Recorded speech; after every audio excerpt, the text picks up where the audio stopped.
আসসালামু আলাইকুম। সম্মানিত মাছ চাষি ভাই বন্ধুগণ, আবারও আপনাদের সামনে নিয়ে এলাম একটি নতুন মাছের ভিডিও। আমাদের ভিডিওর মধ্যে আপনারা যে মাছগুলো দেখছেন, এই মাছগুলো হচ্ছে অরিজিনাল মনোসেক্স তেলাপিয়া মাছের পোনা। আজকে আমি আপনাদের সামনে এই মনোসেক্স তেলাপিয়া মাছ সম্পর্কে, মনোসেক্স তেলাপিয়া মাছ চিনার উপায় এবং তা চাষ করার সহজ একটি উপায় বলে দেবো। আশা করি এই কথাগুলো আপনাদের জন্য খুব উপকার আসবে। সর্বপ্রথম কথা হচ্ছে, আমরা যদি এই মনোসেক্স তেলাপিয়া মাছ চিনতে যাই, তো সেই ক্ষেত্রে আমাদের জন্য সবচেয়ে লক্ষণীয় এবং গুরুত্বপূর্ণ বিষয় কোনটি? তো সেটি হচ্ছে, আমাদেরকে যদি কোনো ব্যবসায়ীগণ আমাদেরকে মনোসেক্স তেলাপিয়া মাছ দেখায়, তো সেই ক্ষেত্রে আমাদেরকে মনোসেক্স তেলাপিয়া মাছ চিনতে গেলে সর্বপ্রথম মনোসেক্স তেলাপিয়া মাছের সাইজের প্রতি আমাদেরকে লক্ষ্য রাখতে হবে। দেখতে হবে যে মনোসেক্স তেলাপিয়া মাছের যে সমস্ত সাইজ রয়েছে, সমস্ত সাইজের বা সমস্ত মাছের সাইজ সমান কিনা। যদি সমান হয়, তাহলে আমাদেরকে অবশ্যই বুঝতে হবে যে এটা 100% মনোসেক্স তেলাপিয়া মাছ।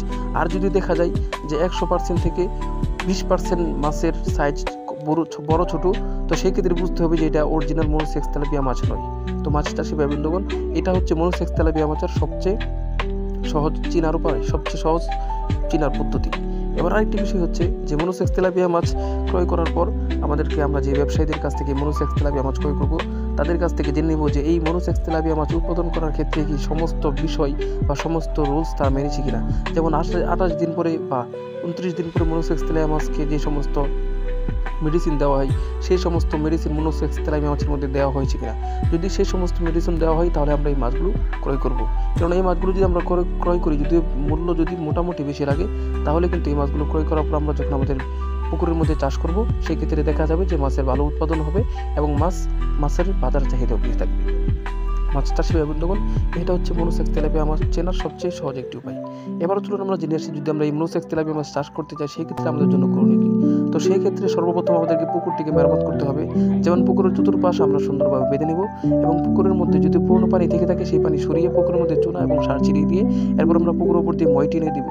এরপর পুকুরের যদি দুই পাশে দুটি লাইন রাখতে পারি, যে এক পাশ দিয়ে পানি প্রবেশ করবে আর এক পাশ দিয়ে পানি বের হয়ে যাবে, এমন লাইন যদি করতে পারি, এতে কিন্তু আমাদের মনোসেক্স তেলাপিয়া মাছ খুব সুন্দর হবে এবং দেখতেও খুব কালারফুল হবে এবং এর বাজার চাহিদা বেশি থাকবে। আরেকটি বিষয় হচ্ছে যে মনোসেক্স তেলাপিয়া মাছের পুকুরের চতুর্পাশে যদি কোনো গাছপালা থেকে থাকে, সেগুলো আমরা কেটে দেবো, যেন পুকুরের মধ্যে রোদ প্রবেশ করতে পারে। কেননা এই মনোসেক্স তেলাপিয়া মাছের মধ্যে যদি আমরা 8 ঘন্টা আমরা রোদ লাগাতে পারি, সেই ক্ষেত্রে কিন্তু মনোসেক্স তেলাপিয়া মাছ দেখতে সুন্দর হবে এবং এর বাজার চাহিদা বেশি থাকবে। এবার হচ্ছে যে মনোসেক্স তেলাপিয়া মাছের খাবার। তো এই ক্ষেত্রে আমরা মনোসেক্স তেলাপিয়া মাছকে সর্বপ্রথম আমরা নার্সারি এগুলোকে খাবার হিসাবে দিতে পারবো।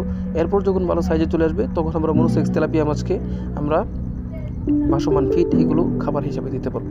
মাছ চাষি ভাই বন্ধুগণ, আপনারা আমাদের ভিডিওর মধ্যে যে মাছগুলো দেখছেন, এই মাছগুলো হচ্ছে অরিজিনাল মনোসেক্স তেলাপিয়া মাছের পোনা। এই মাছগুলোতে 2025 সালে আমরা এই মাছগুলো সারা বাংলাদেশের যে কোনো প্রান্তে হোম ডেলিভারি দিয়ে থাকি এবং আমাদের এই মাছগুলো উৎপাদনের ক্ষেত্রে যে সমস্ত বিষয়াবলী রয়েছে, সমস্ত বিষয়াবলী বা সমস্ত নিয়মতান্ত্রিক মিলিয়ে কিন্তু আমরা এই মাছগুলো উৎপাদন করেছি এবং আমাদের এখান থেকে অনেক ব্যবসায়ীগণ মাছ নিয়ে তারা খুব সফলতা অর্জন করেছে। আপনারাও কিন্তু চাইলে আমাদের কাছ থেকে এই মাছগুলো নিতে পারেন। আমরা সারা বাংলাদেশে যে কোনো প্রান্তে ডেলিভারি দিয়ে থাকি।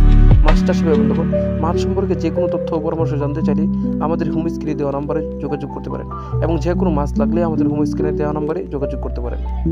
আমাদের এই ভিডিওটি ভালো লেগে থাকলে অবশ্যই আমাদের চ্যানেলটিকে সাবস্ক্রাইব করতে ভুলবেন না এবং যারা পেজ থেকে আমাদের এই ভিডিওটি দেখছেন, তারা আমাদের পেজটিকে ফলো দিয়ে রাখেন নতুন নতুন ভিডিও পাওয়ার জন্য। ধন্যবাদ সবাইকে।